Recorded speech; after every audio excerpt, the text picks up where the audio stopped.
এখানে হচ্ছে আমি রেডি হয়ে গেছি মন্দিরে যাওয়ার জন্য। আজকে হচ্ছে শ্রাবণ মাসের প্রথম সোমবার, তো এখন আলতা করে নিচ্ছি, তারপরে চলে যাব মন্দিরে। এখানে যে রুদ্রাক্ষ মন্দির আছে সেখানেই যাব। আর এই দেখো আমার আলতা পরাও হয়ে গেছে, আমি বেরিয়ে গেছি। আর দেখো এখান থেকে কিন্তু প্যান্ডেল হয়েছে একদম এই পাশ থেকে।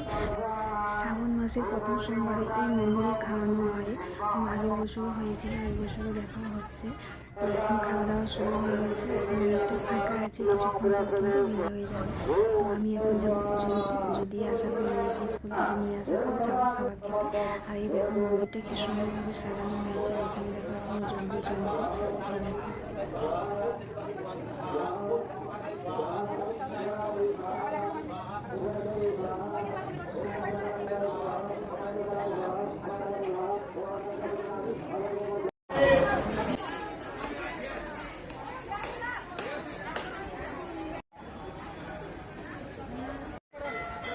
পুজো দেওয়া হয়ে গেছে, এখন বাড়ি চলে যাবার। এখন দেখো খাওয়ার জন্য অনেকটাই ভিড় হয়েছে, দু জায়গায় খাওয়ানো হচ্ছে, এই জন্য অনেকটাই ফাঁকা ফাঁকা লাগছে। এখন যেয়ে মেয়েকে নিতে যাবো, চলো তাহলে বাই।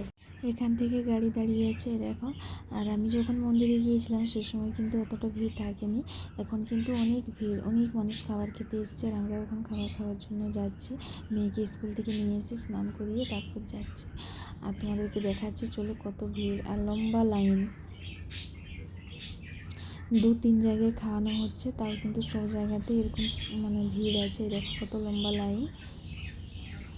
আর আমরা প্রথমে মন্দিরে চলে যাব, মেয়েদেরকে একটু দর্শন করিয়ে আসি, তারপর এসে খাবার খেয়ে বাড়ি চলে যাব। মন্দির কিন্তু এখন অনেকটাই খালি আছে, এখন বেশি ভিড় হয়েছে খাবারের দিকে, কারণ দুপুরের সময় মানুষ খাবার খেতে এসছে। আমাদের দর্শন হয়ে গেছে, এবার আমরা খাওয়া দাওয়া করে বাড়ি চলে যাব, চলো তাহলে বাই।